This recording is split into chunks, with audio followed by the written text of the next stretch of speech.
podcast on 3, all right? 1, 2, 3. Hiya, and welcome to Happy Pace. That was a little bit of a false start because I am watching the Olympics. Finally, the world is on my time. I'm your co-host, Elaine Sims. It is approximately 4 a.m. It is exactly 4 a.m. Today we have Mark Spewak joining us. Now, Mark Spewak is a leader in the St. Louis running community. He is a coach. Mark Spewak is the founder and owner of Spewak Training and Spewak Racing, and we're actually joining Spewak and his running groups for a run today. He is a race director, and he is just all around a great guy to talk to, and we are so excited to bring you this episode. Mark, we're hoping to keep running with you occasionally because we had such a great conversation. I almost was late to work because of this. Definitely a small sacrifice to pay for such a great conversation with such a great person. So I'm so excited for you all to listen to this episode. But I do have a couple announcements. If you heard last episode, Gretchen and I are excited to announce we are part of the ambassador program for Long Run Coffee. Now this coffee is filled with electrolytes. To be honest, I have been drinking it partially because we are in the midst of a pretty big sticky, humid heat wave. So even when it's an off day or even if I'm not about to run, I still want to be hydrated. And it's just honestly really good coffee. So check out the link in our description for 10% off, or you can use the code HappyPacePodcast at checkout. The other big announcement that we have is the Market Mile, which Mark Spewak will go into in the episode. We will be there sponsoring a table.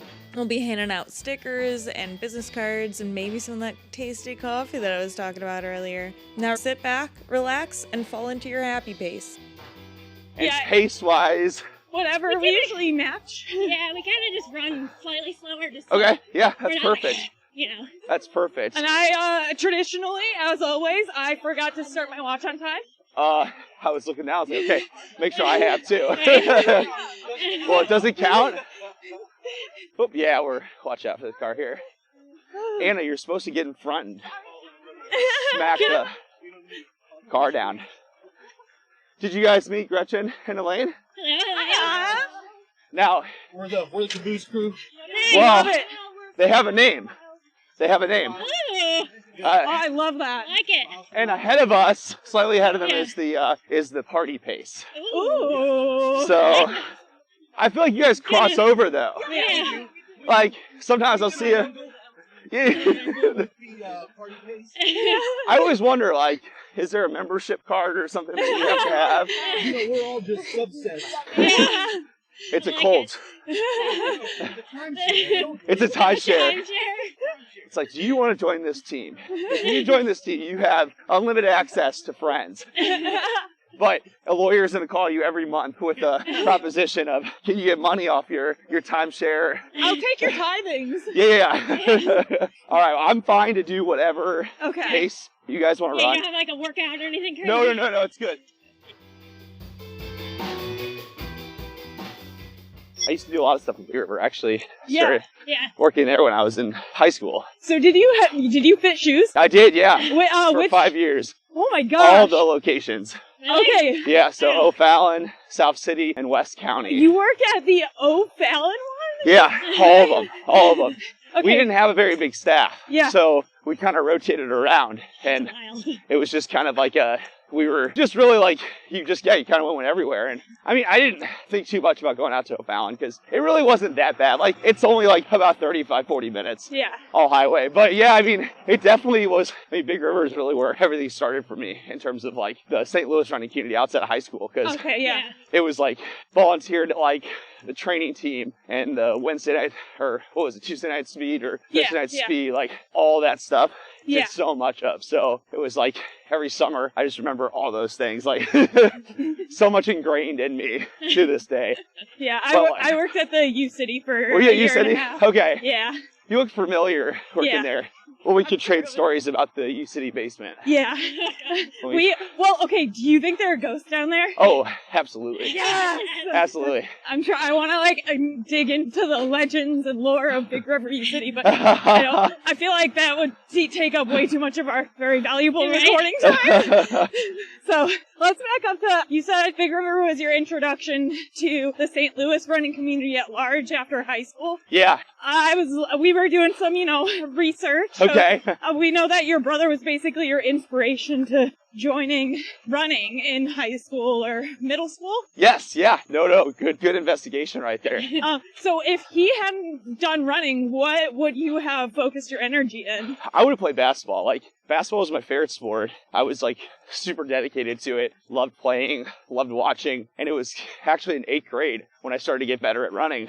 My brother kind of sat me down and he said, you have a choice. You can keep playing basketball and run, and that's fine, or you can just run and devote all your energy to that and get better and see how far you can take it and maybe make it to college in it. So it was definitely basketball, but it was not a hard sell. Watching, I don't know, do you guys have siblings? Yes. When you have an older sibling that's doing something at a higher level than you and you're interested in that, you just want to be able to match that. Yeah. So I was very inspired by his running and his friends running, and I wanted to be that when I got to high school. That was the inspiration. So it was a bummer to quit on basketball, but at the same time, it all worked out for the best. So you don't regret it? No, I mean, how I look at it is here I am. Let's see, that was 2005 or 4? 2004, 2005. And it's 20 years later, and I'm out here running, with our group 3 times a week, and we have this community and been able to coach. I don't think my life would have been as enriched, with all these great things if I didn't do that. It probably would have taken such a different turn. Yes. If you think about it, if you didn't have running, which kind of leads into another question. Yeah. Essentially, if you weren't a running coach, you didn't own a running business, what job would you have? Yeah. And how would you define yourself outside of running? Oh my gosh. Well, so I always wanted to open a business. Okay. And of course, in high school, it was about opening a running store. And even early on, when I worked at Big River. But I think I wanted to do that because ultimately I wanted to open a business. Yeah. So I don't know, what kind of business I would have. Sure. But I do think that, I was always naturally inclined to be, an entrepreneur. So I think I'd probably do that. It's hard to tell. I just had to take a year off running because I was diagnosed with a neurological condition. So I basically, for the last 3 years, have had to transition away from competitive running into more, doing what I can and adjusting to kind of a new, physical lifestyle. Okay. And that's really forced me to think about things totally different. And I mean, you don't run for a year. You have to kind of think about that. What am I outside of this sport? Yeah. And I think, really, for a year, I was driving the car and meeting everybody on the course. So you're not doing it. So because I'm not doing it, I didn't feel like I was a runner. And so you have that time to kind of think and reflect. But during that time, I still loved coaching. And so I still love being around the support and supporting it. Not to dodge the question, but I think the last couple of years has forced me to have to think about it that way. Yeah. And it's given me a lot of perspective that I would do something to be around people and community and to be active, because now I don't care. I come out and run and it doesn't matter to me what my pace is or that I'm not doing a race. It's just great to go on a Friday morning run with everybody and know that I can do it. That's amazing. So I guess that leads us into a very simple question. Yeah. Because I think I already know the answer. Are you a morning runner or a night runner? Morning runner. Oh, yeah. Another one for Gretchen. Don't get me wrong. It is all, when you're a morning runner and you go for a night run, you think you're such a badass. You're oh my gosh, this is great. This is so fun. How edgy. But every day, I gotta be in the morning. I had to be in the morning. Are you the night runner? I am so edgy. How'd you? We are podcast divided on this subject. Yeah, because I'm 100% a morning runner. Is this a podcast divided? Can I stand? I can stand. That's awesome. I'm very much a night runner, and I've been unwillingly pushed into a morning run lifestyle. But honestly, I don't hate it as much as I thought I would. But my energy level I'm just a night person in general, so my energy levels are just weird. It's definitely hard to adjust to one way or the other if you're not doing it. Like, if you're not consistent with it. Yeah. But I think if you're consistent, it's so much easier. Like morning running, I can't think of a other way to do this. Yeah. You guys okay if I was gonna say, get a quick take pic a lot of photos of these guys? Get that cut through. I'll get them right here. Woo! Do you hear that? Can you say a little louder for the mic?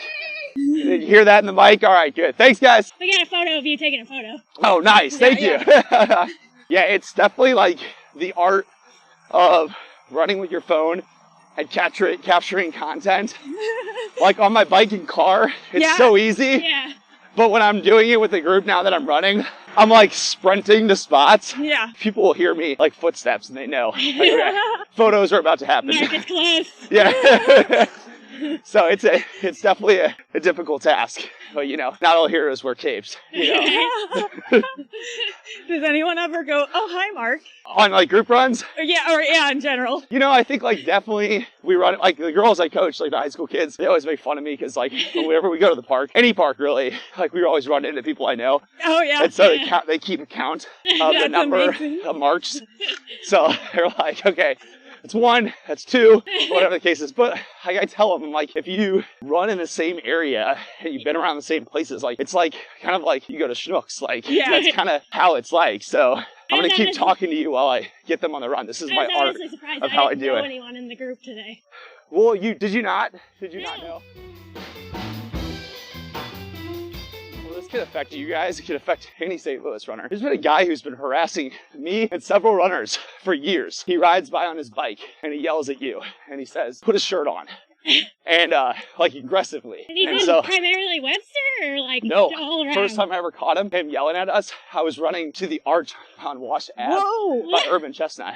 I did chase him down to Jefferson, but ultimately like he got to the light and was able to get away from me. I wanted to just know like, hey, why are you yelling so aggressively at us? What's your issue? But then I've had other people, since I put it on Strava, speak up about it. So about a month ago, we're running with the group on a Monday morning and then he does it to us again. And so I'm like, who are you? Like, why are you saying this? The worst part about it, doesn't have Strava. Anybody can get away with anything. Yeah. If you don't have Strava. We can't track you. Maybe he's on another app. Yes. One of the reasons why, on another note, like why you don't possibly know a lot of people here, is a lot of these people are like your random neighbor that runs in the morning, who never knew there was a group, and then all of a sudden noticed on Friday mornings, people run by their house. Like we've picked up so many people who live in one of these houses, or whatever the case is, just because like. And so I always say we're a group of group runners that are all former solo runners. Oh, okay. Like the whole group. It's hilarious. And it's something that I'm like very adamant about being hard on Drew about is like you come to a group run to run with other people. Yeah. So like be social, run together. Like that's so important. Yeah. It's funny because every single person started out in the same shoes. Yeah. Like basically everybody. Yeah. And hence like we didn't have a group beforehand. So like I think that's really something I'm passionate about is making sure like people come here, they know they have other people to run with. And the thing that makes us different though, and it's a challenge, is that you can be any level, any ability. It doesn't matter. But it's a competitive mindset in the sense like you want to get better. Because of that, people are willing to like consistently train more. The motivation is to be here for the company to better themselves. And people are always constantly getting faster. So if you start off with us and you're running 12-minute pace, you're probably in the 10:30 group a year later. Yeah. And so it's hard for us to sometimes keep people, you know, and you see that with pacing Big River. Like if you do this consistently, you're going to end up, you know, getting faster, which is exactly why we started the team. Like that was the motivation, but at the same time is making sure we don't sacrifice like still having the team aspect of it while people are pursuing their own personal goals, you know, in the process. And then lots in that neighborhood there. That's Dr. Libby Williams. Another doctor. Dang. Oh, Libby is a total badass. Most runners are. Yeah. Libby is probably one of my like most interesting like athlete cases because she is this like total badass top doc, and then is like at all costs wants to be the best runner, and also still has amazing balance with like her family and everything else. She is so inspiring. She is one of those people, it's like all gas, no brakes. Okay. Like she is always out there kicking butt. Yeah. No excuses. Half of my job is just trying to pull her back. Oh my gosh. So she's fast. Yeah, let's see. So a few years ago, she ran 19:03 in the 5K. Oh. She's mid-40s too, doing this. Yeah. It's amazing. I love that. She has run low threes in a marathon, won 26 and a half. So it's been a lot of fun working with her for the last 4 years. She's definitely like one of those people that just inspires you to compete. So how does it feel to overall see your athletes succeed? I mean, I think it's definitely, job Brian, another cool guy named Brian O'Laughlin there. For me, like I love coaching, and I've had my coaching business for 9 years, and then I've coached for about 12, I'd say, with high school and things like that. Okay. And I think at first it was so much about like the validation that you're a good coach. I mean, I was 21 when I started my business. Jeez. 22, 21. I was like looking for people to think he's a good coach. Yeah. So if you ran a PR and I coached you, I had to like rush Yeah. to Facebook to make sure people knew. Like, and I think now what I realize is like, some of the people I feel like I've helped the most, in terms of performance. Like 10 years ago, I would have thought, like totally different about how it feels. Now it's just like, can I just help somebody consistently run and do this for their schedule and develop and get better? Yeah. And I love that. It fulfills me more like as a person. Yeah. And as like let's help these people develop and get faster. Rather than I want them to get these times. Yes, like, not that I would put pressure on people. Yeah. But internal pressure as a coach. Yeah, okay. Like like ride or die on cowbell weekend or go weekend. Like, I'd be very nervous. Yeah. Like, and now I go to the big races for us, the goal races. Yeah. And I'm pretty chill. Like, my wife will say that I'm still not super chill. But more than anything, I'm just excited to be there. Like, I'm pumped. Like, but I also, like, if the weather's bad, so I always do a run that morning at like 4:35 a.m. before the race. So you're a real morning runner. only on event weekend. Okay. I'm mainly a 6 a.m. runner. But I will get super like pumped up about the day. And if I go out there and the weather's horrible, then what ends up happening is I know immediately it's not going to be our day. Yeah. Here we go. Another good one. Good job, guys. Good job. I have a question for you on the podcast. What is it like running with Mike Fussner? I heard he's a legend. Awesome. So I think like that was really like something for me is like I know like 2 hours before everybody else races how they're going to do.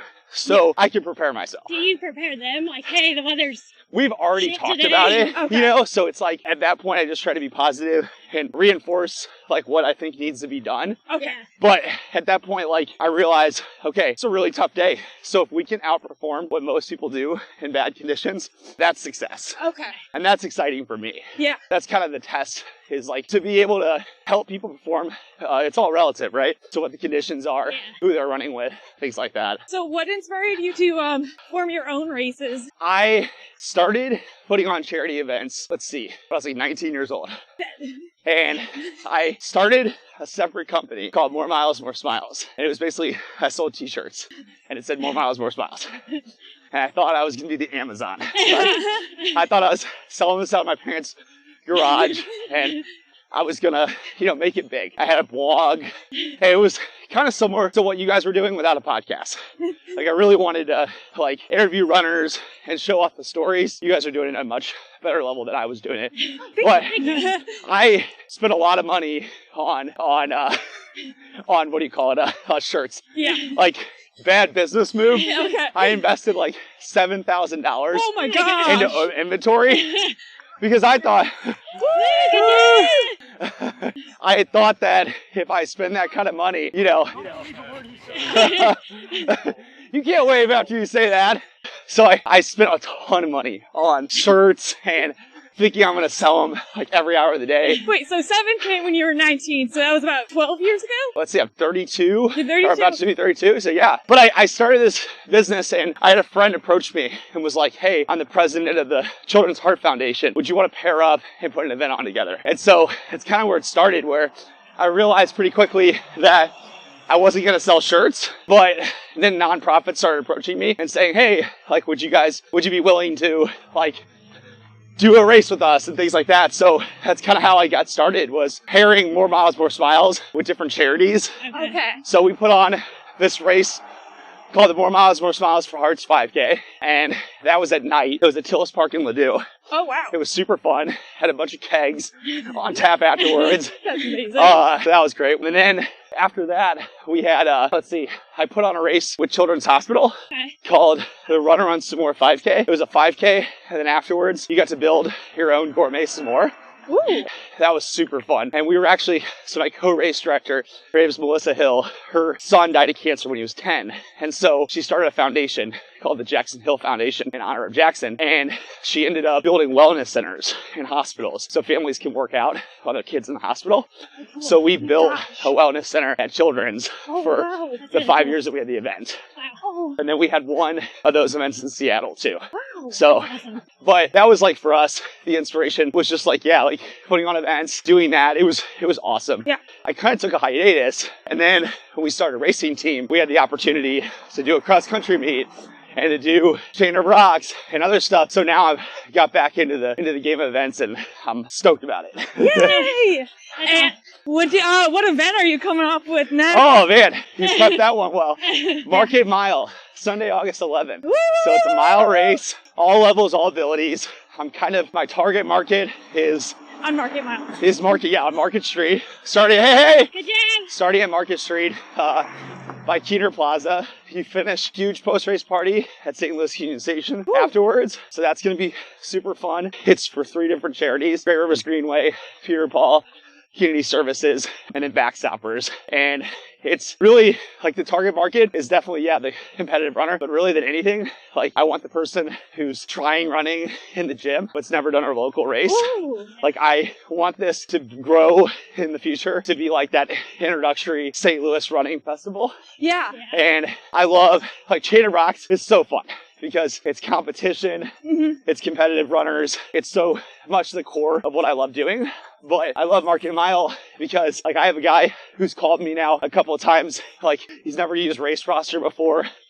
He found out about the race somewhere. I think I had a flyer somewhere downtown. He's never done a race like this before. He's super interested in it, like, talking to me about it. Like, so fired up that he gets to go do this mile race. And not your traditional, like, competitive runner who has been around the block. So, and then I also just love that, like, if you could pair with local charities, they can bring their communities out and walk it or run it, and it kind of turns into a charitable opportunity to get your own groups of people out just moving. Yeah. And so that's really the goal. Did you pick the charities, or was it like a combination of other people that helped you? Or? No, I did. Like, so the goal is to have like different buckets each year. So like a bucket for mental health, a bucket for the environment, a bucket for first responders, and then to choose, hopefully, the race participants each year will help us choose which charity they'd like to see. But for the first year, I try to partner with organizations that I know are doing amazing stuff right now in St. Louis that I felt people need to know about, need to support, things like that. That's amazing. As a non-profit employee, I appreciate that. So our Spewak Racing is a 501c3 Oh, nice. nonprofit. So it's been a lot of fun learning about it and understanding it. And like the beauty is we've been able to, our racing team has given back $18,000 to St. Louis City Middle School cross country. That's awesome. With our Chain of Rocks race each year. So that's just like how many shoes I'm thinking. We're just trying to think about other ways. Because, we have a fair amount of money in the bank for membership and fundraising and things like that. And so we're trying to find ways we can impact more people and better organizations, things like that. So that's kind of on the horizon with us, with our board and everything with the racing team, is in the next year to try to find a few more charitable missions to give back to. So I'm curious, like, what overlap is there between Spewak training and Spewak racing? Yeah, it's confusing for people because it's the same name. Yeah. And then race day training. And so I started originally Spewak training, and it was the goal, like, was just coaching people, help people get faster. Yeah. That's it was a pretty simple concept. And over the years, we've been able to grow it. Really the direction I always wanted was to get other coaches and like build a staff. Yeah. And it really wasn't until, I'd say COVID really leveled me up, but it really wasn't until COVID that we were able to even expand even further. Now we've got close to 10 coaches, and we coach people all over the country. Yeah. So we're kind of everywhere. And what we realized during COVID is that people want connection. Yeah. And obviously, and for us, we were doing a bunch of virtual events during COVID. So like I hosted like virtual, I remember like scavenger hunts. Yes. Yeah. There was a summer virtual series we put on that only happened during COVID time. 10 weeks. It was like my fantasy as a kid because it was like fantasy football. We had 70 people. We divided them all up onto different teams. We had a West Division versus an East Division. Oh my God. And they would compete virtually, individually, but we could pile them on a team. And they did this for 10 weeks straight. Oh my gosh. We had a regular season, like your rec volleyball league, and then we had playoffs. And our playoffs was like rat race. Like we had go find a border, because we had a accommodate people who aren't in St. Louis. Yeah. Like run between 2 states. Well, that's easy here. Yeah. Yeah. Not super easy in other states. Right. Yeah. So, I mean, people were driving hours to do this and all this different stuff. Like, the feedback after it was, like, I had a survey, and one woman goes, "This was a lot of fun. I don't think I could ever do this again with my family." Yeah. But we did all this out-of-the-box stuff, and people wanted to join that weren't a client of mine or a client of one of my coaches.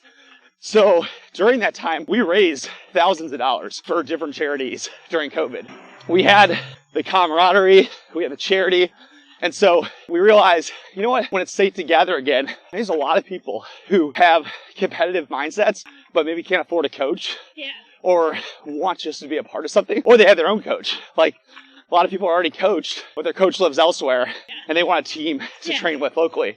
So that was kind of the inspiration for starting a club that's separate of our business. And the club is $100 a year, and you have access to the group runs, speed work, you get a singlet, we race together. And so that's its own world in itself. A lot of people naturally use myself or my coaches as coaches if they get into it, just because it's convenient for them because we're there at practice. But it's not a necessity. Yeah. I'm gonna go left here. Once we climb Everest, it gets a lot easier. I was like, it's like hill. Yeah. Well, I actually know Julia Conan. Oh, yeah? Well, we both do. From, yeah. Yeah? Yeah, because we both worked, or all of us worked together. Wait, you guys are all... So you guys worked together? Yeah. And you were... No, I was in corporate sales. Okay, cool. I was in security. Okay. That's hilarious. I'll have to, we'll still hear it. Yeah, she's a good friend of mine. We linked up running together years ago. So we trained a lot of 100-mile weeks together over the years. Wow. And then she came on as a coach. Yeah. In the last, now it's been over, I think it's about a year, a little over a year. Yeah. Love Julia. Yeah. She's just such a hard worker and cares about people and is willing to do what it takes, go right here, just to be successful. And that's my mindset is so much I want to surround myself with winners in all categories of life. Yeah. And so with building our staff of coaches, my goal is to build a staff of coaches that I think could be better than me. Oh, that's awesome. It's the mindset of okay, I'm going to have this all-star crew, and if you get called, call us, and if you get work with me, you might have an even better experience, because maybe you want to be matched with a female coach. Well, now you got Julia, Griffey is her current last name. So that's really a big inspiration for me is when I worked at Big River, early on, the owner, Ben Rosario, had just left. Oh, okay. And everybody came in the store and would say, "Hey, where's Ben at?" Or, "Tell Ben this." And I was 19 and I had such a chip on my shoulder. Because I was like, I'm going to make sure they know next time they come in, they're going to be like, "Where's Mark at? What does Mark need?" That was my mindset, just a competitive, confident kid trying to. So it's when I hear that kind of stuff, even about now, "Oh, it's Mark's business." No, I want to hear it as it's our team's business. It's Spewak training. It's somebody who speaks his passion about working with Coach Jill, as much as she's going to be passionate about talking to me. And I feel like if I can get us there, which I feel like we now are getting there, because all of our coaches have a lot of clients, it is a reminder we've been able to build a business, not just Mark Spewak is the coach. Yeah. Well, and on that note, like, so this is not something that I don't even think Gretchen knows. Okay. One of the reasons why I started really getting into running was because of Julia. Oh, really? Yeah, I just heard her story, and I was just like, wait, so you don't have to run competitively for your entire childhood to be able to run? Yeah, and she was do a well? soccer player. Yeah. Like, she wasn't just a runner her entire life. And then she found success in running after at the end / after college. That is so awesome. I was like, that means so much this to is her. so cool. Yeah. That's so cool. I never knew that. That's awesome. I barely ever talked to her. I thought they're all so nice. But yeah, I always was just so inspired by her story. She is one of the nicest people you ever meet. Yeah. And she would definitely remember you. Like, she's not for as successful as she is as a human, she doesn't have that, I'm too good to talk to me mentality. Correct, yeah. That's so cool. That's so awesome. cool. That is awesome. Yeah, I'm sure she'll love to hear that.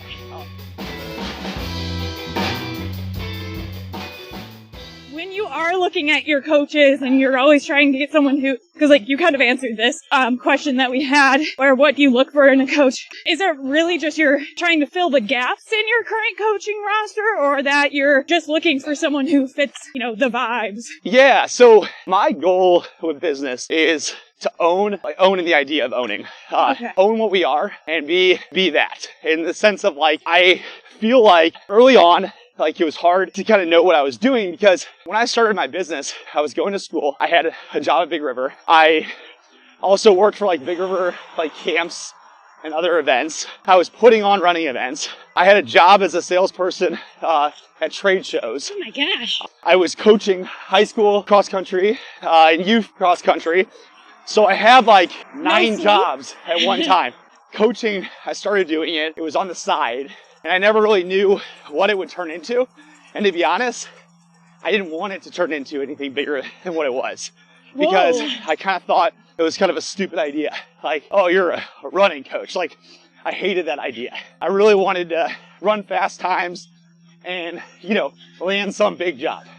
And so, I know, juicy stuff on the Happy Pace podcast. So, it was pretty early on that I had a client who was basically you've got to think seriously about this. Yeah. He's you're really good at this. And I'm I don't know. I just don't feel like it's what my calling is. And because I was doing so many other things. And I think if you really asked me, I would have thought at that time I would be paid to put events on, around the country. Okay. Our Samoa run had about 1,000 people that came to it. I really thought that was going to be the winning idea. Yeah. Like the new hot chocolate? Yes.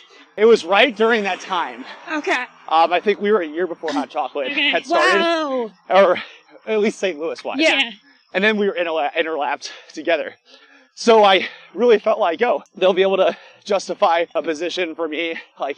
That's what I'll do. I'll go to city, hosting, some more run, and it'll be awesome. And I really realized I love coaching. And as I built my customer base of more clients, I started to figure out what our identity was. And if I really had to identify what we were, what we're about, it's with the goal of being exactly what we are today. In the sense of we're personal coaching for the adult lifestyle of busy schedules with managing jobs, kids, families, everything like that. And it's our personal touch. I do everything, we do everything through phone and email. So instead of using other apps and things like that, since day one, I've done everything really personalized. Okay.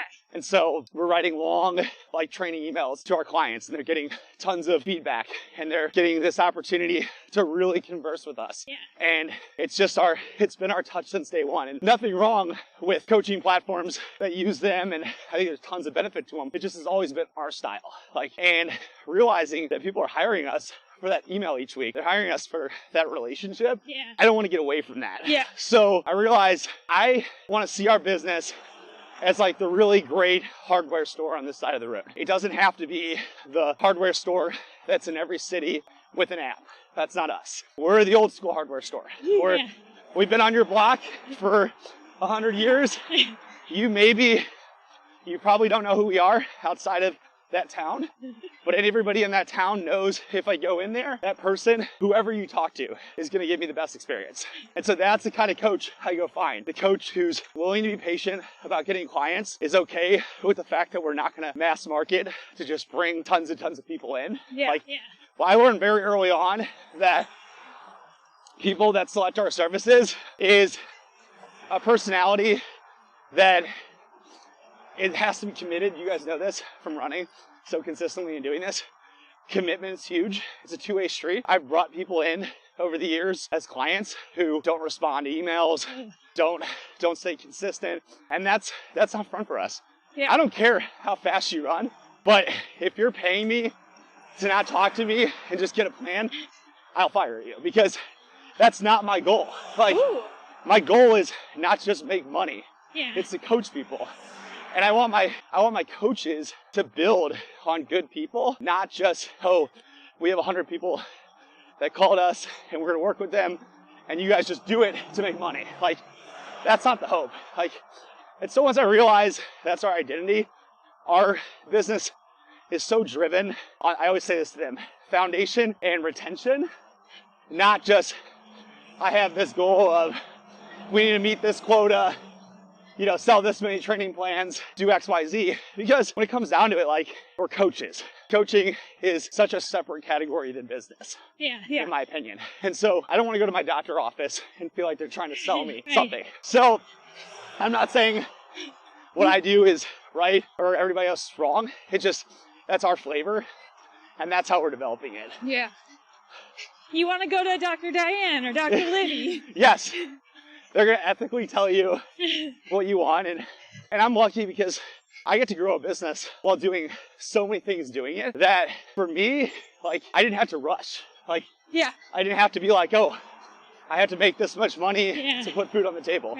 Like, so being very patient with it has given me flexibility to be less aggressive. So you started it when you were in college. You also left your first college that you went to, and were you thinking about quitting altogether? Oh, for sure. I mean, so I failed out of college after my first year. I partied too much. I was redshirted, had a lot of fun. Just wasn't serious, wasn't committed, but like met a lot of great people, like Josh, who you saw last week. Like, I spent the most out of 1 year there. Like, I can't tell you how many people I met, how many sporting events I went to, all this different stuff. It was very awesome, like, that experience, but I just wasn't mature enough at 19, and I came home. Matt Helbig gave me a job at Big River. I love Matt Helbig. And that was pretty much the rest. I decided, I had a core group of friends that worked at the store. We worked together. They were Danny Stoltz, who's one of our coaches now.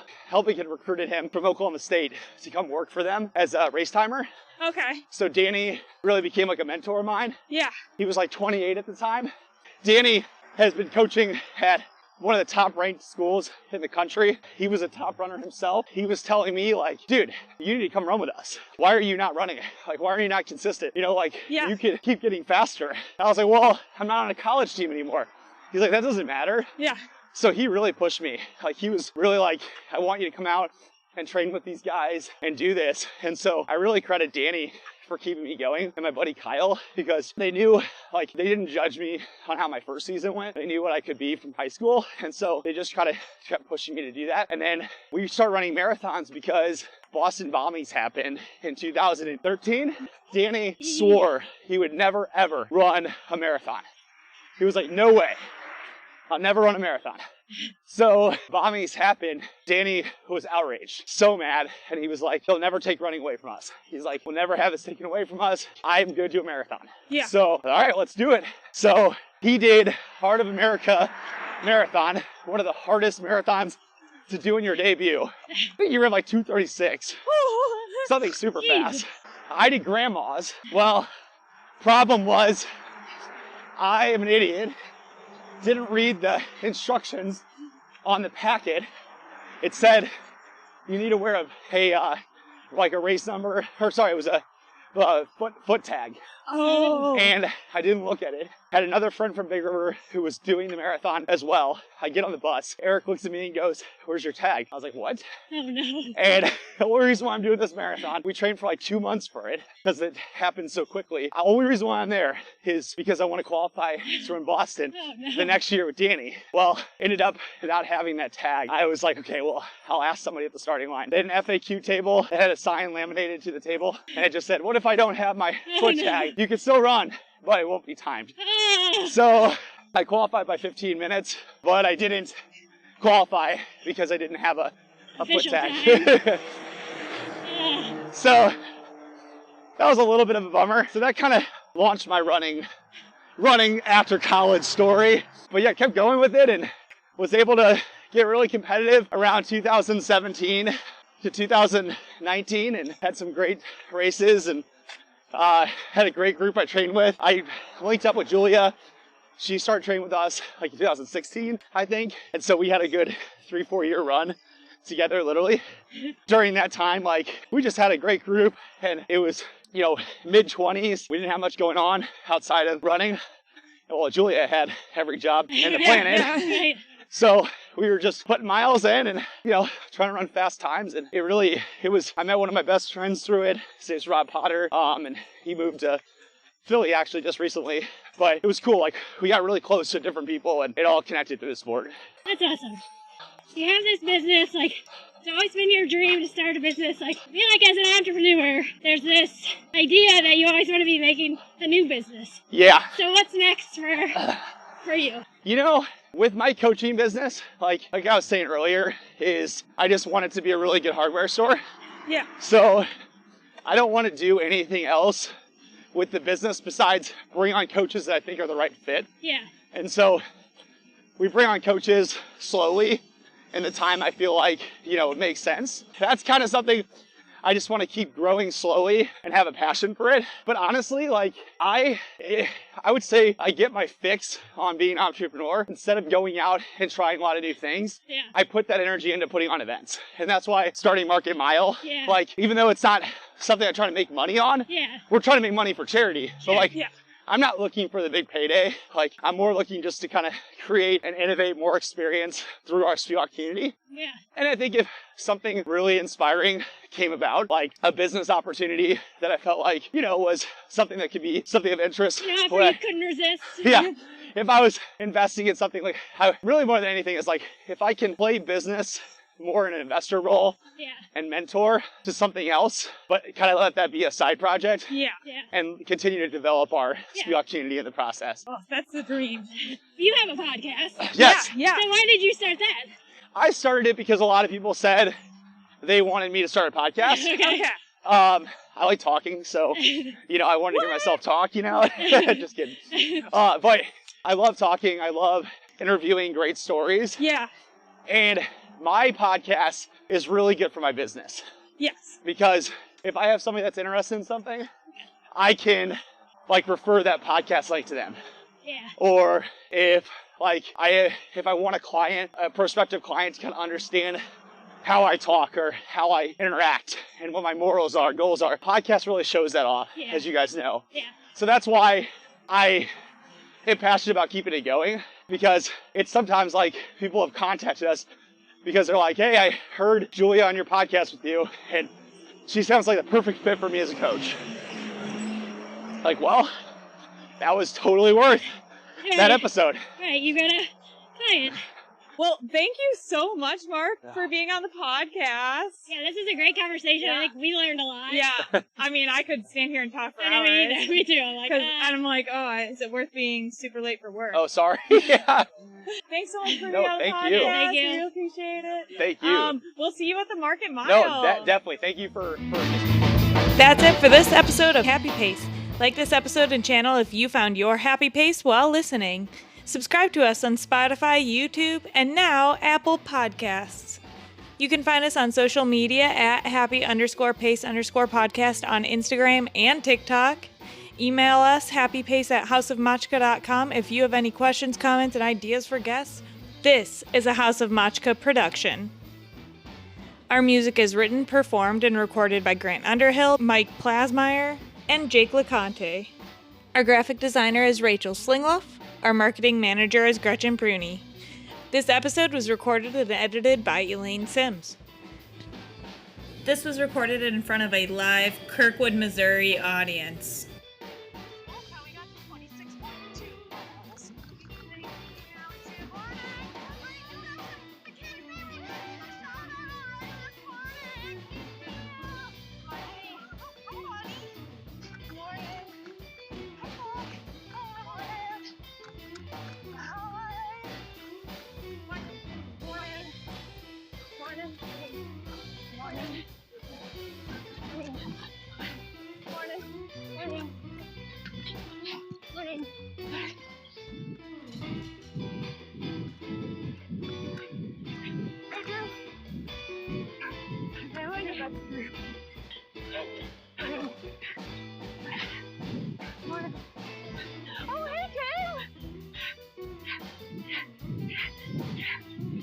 I knew someone that I ran past.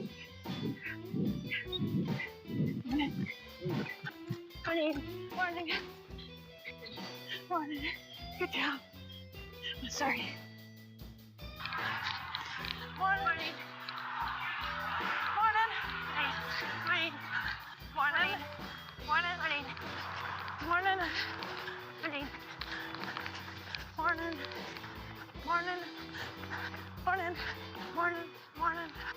Also really need to go to the bathroom.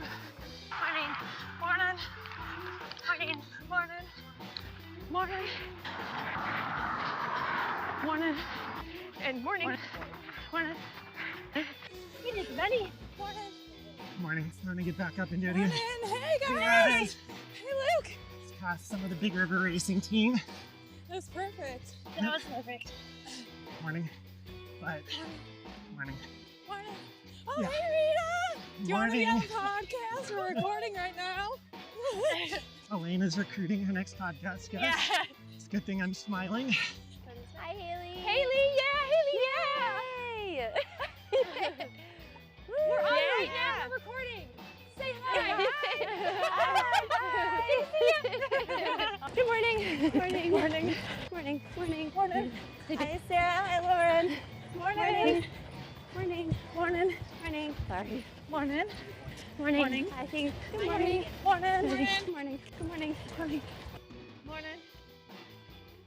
Hey! How are you? Hey. Morning.